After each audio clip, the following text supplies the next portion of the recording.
बच्चों, welcome to free maths. तो कैसे हैं आप लोग? आई होप आप लोगों की पढ़ाई अच्छी चल रही होगी। अगर अब जो आज हम इस वीडियो में देखने वाले हैं वो चैप्टर 4 का है। इससे पहले हमने चैप्टर 1, 2 और 3 के हमने इम्पॉर्टेंट फार्मूले के शॉर्ट नोट्स हमने बनवा दिए हैं। आई होप आपने वो देखा होगा। अगर नहीं देखा है तो हम यहाँ आई टैब पे लगा देंगे, आप वहाँ से जाके देख लीजिएगा। प्ले लिस्ट का लिंक दे देंगे, ठीक ना। और ये वीडियो भी हम उसमें ऐड कर देंगे। अभी तक आप लोगों की जो तैयारी है काफ़ी हद तक हो चुकी होगी, क्योंकि अब ज़्यादा दिन बचे नहीं हैं पेपर के, ठीक ना। तो इसलिए शॉर्ट नोट्स वाला चीज़ें हम थोड़ी सी स्पीड करते हैं और डेली एक एक चैप्टर का कंप्लीट करवाते हैं, ठीक ना। तो सबसे पहले अब देखते हैं हम चैप्टर 4 में हमको देखना क्या, जिसका नाम है द्विघात समीकरण। तो उसका हम क्या क्या चीज़ें इसमें हमको देखनी होती है, जो हमको ध्यान रखनी होती है, जिसके बिना हमारा क्वेश्चन नहीं हो सकता, ठीक ना। तो सबसे पहले तो ये जान लीजिए कि जो हमारा द्विघात समीकरण होता है वो ax² plus bx plus c के रूप का होता है बराबर 0, जहां पर a b और c क्या है, वास्तविक संख्याएं हैं, ठीक ना, वास्तविक संख्याएं हैं। तो हम कह देंगे कि वो जो हमारा ये जो समीकरण है वो क्या है, द्विघात समीकरण है, ठीक है। और इसके जो मूल होते हैं, मूल क्या होते हैं कि जैसे अगर हम किसी संख्या को रख दें इसमें, इस समीकरण में x के जगह पे अगर मान लेते हैं अल्फा क्या है, इसका मूल है, ठीक ना। तो अगर हम इसमें अल्फा रखते हैं a² plus b alpha plus c बराबर 0, अगर ऐसा आ जाता है तो हम कह देंगे कि जो अल्फा है हमारा वो क्या है, इस समीकरण का हमारा मूल है, ठीक है ना। और जो द्विघात बहुपद आप लोग पढ़े होंगे, आप लोग सोच रहे होंगे कि उसमें भी ऐसी चीजें थी कि मतलब वहां भी हम एक जीरो जिसको कहते थे ना, इसको शून्य कहते थे, ठीक ना। तो ये जो अल्फा है मतलब दोनों सेम ही होते हैं, मतलब उसके शून्य कहो या इसके मूल कहो, दोनों एक बात है, ठीक ना।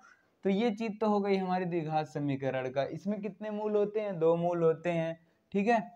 अब दूसरी बात जो देखना होता है वो ये होता है कि कैसे हम कहेंगे कि हमारा जो समीकरण है वो द्विघात समीकरण है। कभी कभी चेक करने के लिए दे देता है, जैसे दे देगा एक ब्रैकेट में x+2 और एक ब्रैकेट में x-3 और एक इज इक्वल टू दे देगा x² प्लस 2 और फिर x,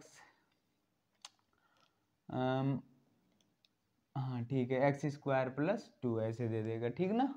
तो अगर ये ऐसे दे दिया और पूछ लिया कि क्या ये द्विघात समीकरण है कि नहीं, ठीक ना, इसको हम एग्जाम्पल के तौर पे लेते हैं और ये पूछ लिया, हम क्या करेंगे, इनका देखो गुणा करेंगे। अगर गुणा करें तो x² x का 3 में करेंगे तो -3x, 2 का x में करेंगे तो +2x -6, 2 3 6, ठीक ना। और बराबर x² प्लस 2 आ गया। तो x² से देखो x² कैंसिल हो जाएगा, अगर इधर ले आएंगे तो माइनस में होगा तो खत्म हो जाएगा ना। तो इसका देखो जो घात है, सबसे बड़ी घात, इसमें एक ही तो बच रही है, तो ये हमारा द्विघात समीकरण नहीं है, ठीक ना। तो 1 नंबर में पूछ लेता है कभी कभी कि द्विघात समीकरण है कि नहीं। और हमने इसके मूल भी जान लिए कि हम इसके मूल कैसे निकालते हैं, उसको कैसे निकालते हैं, गुणनखंड करके, ठीक है ना। तो गुणनखंड विधि से हम इसके मूल निकालते हैं। जैसे एक एग्जाम्पल हम ले लेते हैं, जैसे मान लो √2x² प्लस 7x प्लस √5 ठीक ना। ये आपके बुक में दिया है क्वेश्चन 4.2 में, ठीक है। तो इसको हम कैसे, मान लो इसका हमको क्या निकालना है, इसके मूल निकालने हैं, ठीक है ना। तो सबसे पहले करते क्या, हम इसका इधर गुणा कर लेते हैं। तो यहाँ पे 5 दूना 5 √2 गुणा √2 करेंगे तो √2 का अगर √2 में गुणा करें तो रूट हट जाता है, अगर समान संख्याएं रहती हैं तो 5 × 2 हो जाएगा, तो कितना हो जाएगा, 10 हो जाएगा, ठीक ना। तो मतलब गुणा करने पे 10 आए और जो बीच में होता है अगर यहाँ प्लस लगाए तो जोड़ने पे 7 आए, ऐसा हमको देखना है। तो हम 5 दूना 10, 5 2 7 हम समझ चुके हैं।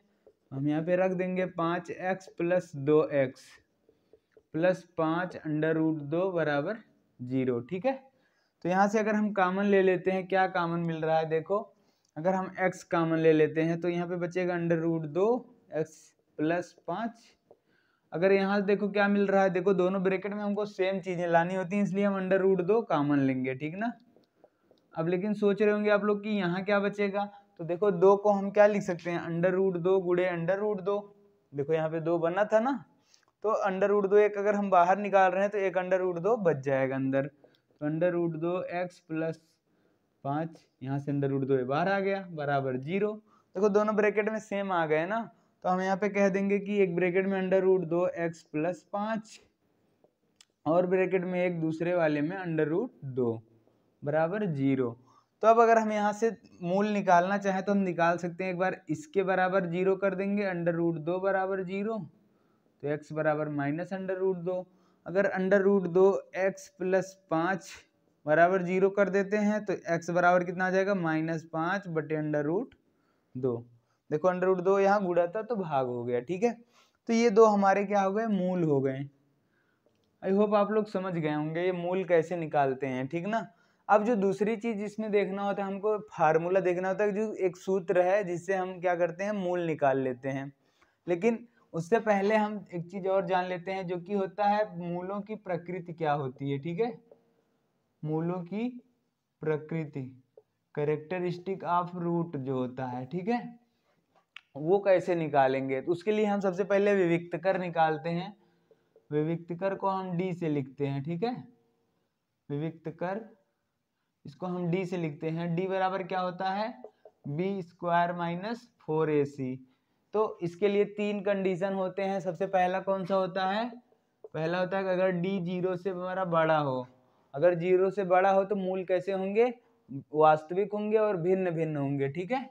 तो मूल कैसे होंगे, वास्तविक संख्या होंगी और भिन्न भिन्न होंगे, ठीक ना। और नंबर दूसरा क्या होता है, अगर d बराबर 0 आ जाए, इसका मतलब क्या है, इसका मतलब होता है कि मूल समान है, मूल समान होंगे, वास्तविक तथा समान होंगे, ठीक ना, वास्तविक तथा समान होंगे।